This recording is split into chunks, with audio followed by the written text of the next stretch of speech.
बरसात होने से सिलसर पानी का अंदर आ जाएगा, लेकिन बराक नीचे जाने से कोई प्रॉब्लम नहीं। तब तो बेटोकांडी में स्विच गेट हम खोल देगा, पानी बराक तक निकाल जाएगा या बाकी स्विच गेट। लेकिन आज का दिन में तो हम स्विच गेट भी खोल नहीं सकता हूँ, इसलिए रिवर का जो आज का जो डेटा है 21.49 मिलीमीटर है। लेकिन फिर भी कोई बराक से पानी नहीं आ रहा है बिकॉज ऑफ एम्बैंकमेंट। और अभी हम बेटोकांडी में सीआरपी भी प्लेस कर दिया हूँ, बेरेंगा में भी सीआरपी है। तो मोटा मोटी नदी से पानी नहीं आएगा, लेकिन रेन का पानी का थोड़ा तो समस्या है।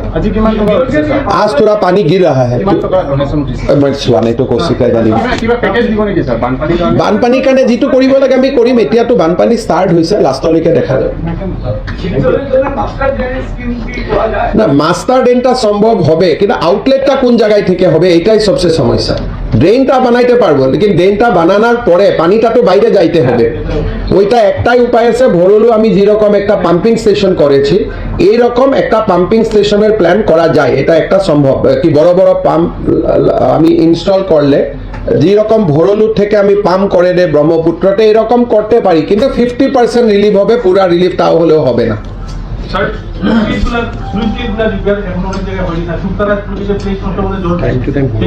দেখেন এইগুলা রিপেয়ারিং টাইম টু টাইমের ব্যাপার। একবার রিপেয়ার করলেও 2 সালের পরে আবার রিপেয়ার করতে হয়। তো আমার মন্ত্রী সাহেব আসবে 10 तारीख, he will inspect all the switch gate, all the embankment. आप लोगों का कुछ सुझाव है तो आप लोग दे दीजिएगा। তাতে সিঙ্কিং জোনত আমি খান্দিলো 400 डेफ्टत ना पाइल कितना में गया 400 गया, फिर भी खराब हो गया। Now our plan is to go to deep, further deep. Stable soil we are not getting, people are trying. So as of now, because of Gammon Bridge, we are just maintaining it so that कम से कम mobility is not affected. Otherwise, it will be a problem. Sikkim জলের কাজটা কবে শুরু হবে? কাজটা তো শুরু হয়ে গেছে, ফার্স্ট ফাইলটা ফেল হয়ে গেল, জন্য একটু বন্ধ রাখা হয়েছে। এখন তো গ্যামন সেটের জন্য বন্ধ রাখা হয়েছে, না হলে তো এক প্রচন্ড অসুবিধা হবে।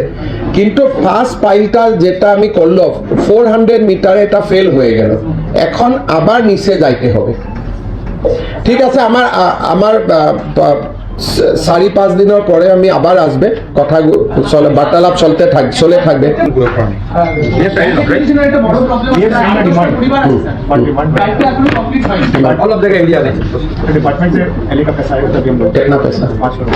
তেনেকুৱা নহয়, স্কুল য'ত পানী সোমাইছে এইটো স্কুল বন্ধ। এতিয়াতো পানীটোতো কমিয়ে গৈ আছে, কিন্তু APSC পৰীক্ষাটো যদি ফ্লাড হৈ থাকে তেতিয়াহ'লে ডেফিনেটলি পিছুৱাব, বৰষুণ ফ্লাড হৈ থাকিলে। কিন্তু যদি এনেই পিছুৱাই দিয়ে আমাৰ এপইণ্টমেণ্টটো পিছুৱাই যাব, তেতিয়া নেক্সট বছৰৰ পৰীক্ষাটো আকৌ পাতিব নোৱাৰিম। সেইটো কাৰণে ষ্টুডেণ্টছে ভাবিব লাগে এক্সাম হ'ব, কিন্তু যদি কিবা কাৰণত আমি এক্সাম পাতিব নোৱাৰোঁ আমি পষ্টপন কৰিম, কিন্তু পষ্টপনটো ভাবিব নালাগে, এইটো ভাবিব লাগে যে এক্সাম হ'ব। আমাৰ ফাৰ্ষ্ট এফৰ্ট হয় যেনে তেনে পৰীক্ষাটো পাতা, নহ'লে পিছত দিগদাৰ হয়।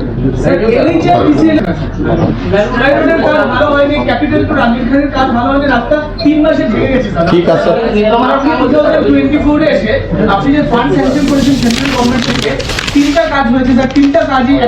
ঠিক আছে, আমি আগামীবার যখন শিলচরে আসবে